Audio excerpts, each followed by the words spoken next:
Selamat pagi anak-anak. Mari sebelum kita memulai kegiatan belajar mengajar pada hari ini, sebagai orang yang beriman dan bertakwa pada Tuhan Yang Maha Esa, kita awali dengan berdoa. Menurut keyakinan masing-masing, berdoa dipersilahkan.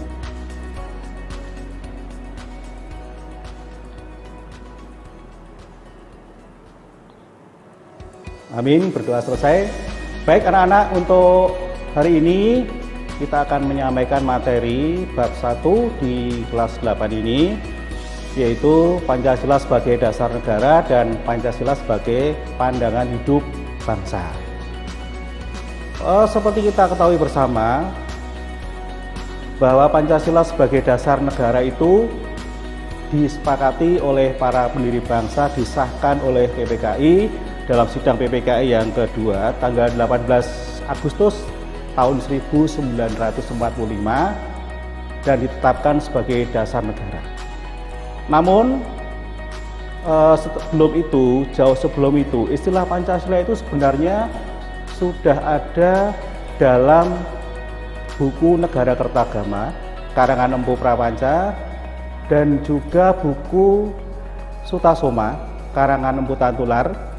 Saat itu dalam Kerajaan Majapahit pada abad ke-14, istilah Pancasila sudah ada di sana. Namun demikian, Pancasila pada saat itu namanya belum seperti sekarang ini, belum Pancasila. Namanya saat itu adalah Pancakrama. Yang artinya Pancakrama itu bisa diartikan dua hal. Yang pertama itu berbatu sendi yang 5. Kemudian yang kedua diartikan Pancakrama itu adalah 5 pelaksanaan kesusilaan. Nah itu pengertian Pancasila pada kerajaan atau zaman kerajaan Majapahit. Pancakrama itu isinya ada 5. Yang pertama, dilarang melakukan kekerasan. Jadi pada saat itu memang sudah tidak diperbolehkan melakukan kekerasan dalam bentuk apapun, baik itu penganiayaan, pembunuhan, dan lain sebagainya. Kemudian yang kedua, dilarang mencuri. Nah, mencuri yang dimaksud ya, ini adalah mencuri barang milik orang lain. Kemudian yang ketiga anak-anak, yang ketiga isi dari Pancakrama itu adalah dilarang iri dengki, berjiwa dengki. Jadi saat itu memang sudah dilarang, tidak diperbolehkan kita itu berprasangka buruk pada orang lain. Kemudian kita itu iri, dengki terhadap orang lain dan sebagainya. Itu sudah dilarang pada saat itu. Kemudian yang keempat, dilarang berbohong, tidak boleh menipu. Dan yang terakhir, yang kelima, isi dari Pancakrama itu adalah tidak boleh mabuk, tidak boleh minum minuman keras. Namun anak-anak pada saat itu mungkin jenis minuman itu berbeda dengan sekarang. Kalau dulu mungkin minuman-minuman itu masih ramuan-ramuan tradisional, tapi kalau sekarang kan sudah berbeda. Nah, itu isi dari Pancakrama yang merupakan cikal bakal dari Pancasila yang ternyata itu sudah ada pada zaman kerajaan Majapahit. Begitu anak-anak untuk istilah Pancasila awal mulanya. Terus kemudian dalam perkembangan selanjutnya, dalam kehidupan berbangsa dan bernegara, Pancasila itu sudah disahkan oleh PPKI dalam sidang yang kedua tanggal 18 Agustus tahun 1945. Nah, dalam sidang itu Pancasila itu tercantum di dalam pembukaan UUD 1945 alinea yang keempat dan ditetapkan sebagai dasar negara. Pun mengenai bunyinya Pancasila yang ada di pembukaan UUD itu mungkin anak-anak sudah tahu semuanya. Yang pertama adalah Tuhan Yang Maha Esa, 2 kemanusiaan yang adil dan beradab, yang ketiga persatuan Indonesia, yang keempat kerakyatan yang dipimpin oleh hikmat kebijaksanaan dalam permusyawaratan perwakilan, dengan yang kelima keadilan sosial bagi seluruh rakyat Indonesia. Nah, itulah anak-anak mengenai istilah Pancasila. Nah, kemudian dalam perkembangannya, selain sebagai dasar negara dan juga pandangan hidup bangsa, ternyata Pancasila itu memiliki fungsi-fungsi yang lain. Ya. Yang pertama adalah fungsi Pancasila sebagai jiwa dan kepribadian bangsa. Itu artinya apa? Artinya bahwa nilai-nilai Pancasila itu sudah menjadi jiwa bangsa Indonesia, jiwa manusia Indonesia. Ya.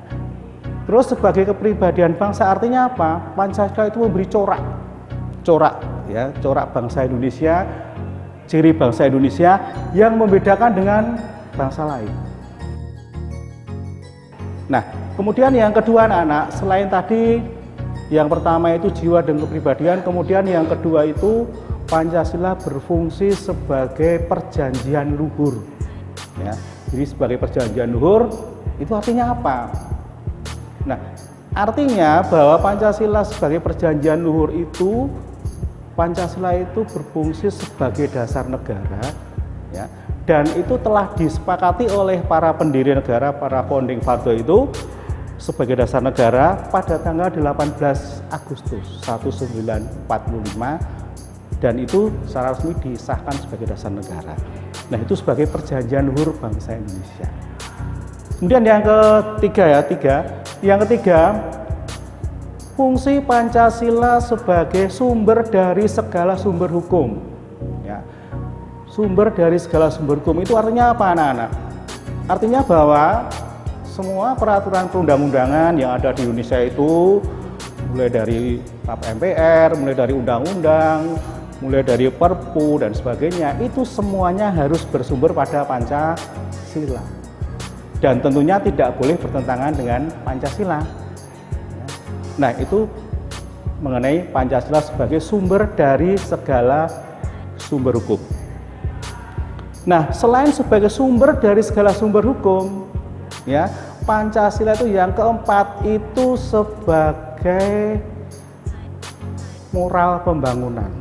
Ya, sebagai moral pembangunan artinya apa? Artinya Pancasila itu menjadi tolak ukur, ya, menjadi landasan dalam pelaksanaan pembangunan. Pembangunan yang dilaksanakan di tanah air di Indonesia dari Sabang sampai Merauke sana, ya, itu landasannya atau harus berpedoman pada Pancasila. Artinya hasil-hasil pembangunan itu harus bisa dirasakan oleh seluruh masyarakat Indonesia, harus bisa menciptakan keadilan, ya. Tidak boleh menimbulkan ketimpangan sosial dan sebagainya. Biar benar-benar masyarakat kita dari Sabang sampai Merauke benar-benar menikmati hasil-hasil pembangunan. Nah, itu arti Pancasila sebagai modal pembangunan. Kemudian fungsi yang lain, Pancasila itu sebagai asas tunggal. Nah, ini artinya apa anak-anak? Artinya bahwa Pancasila itu, ya, Pancasila itu menjadi asas dalam kehidupan sehari-hari. Semua perilaku kita, semua tindakan kita, ya, sehari-hari itu harus mencerminkan nilai-nilai yang ada di dalam Pancasila. Misalnya pencerminan sila yang pertama, beribadah bersama anggota keluarga. Kemudian kita itu menghargai umat agama lain yang sedang beribadah. Kemudian sila yang kedua, kemanusiaan yang adil dan beradab.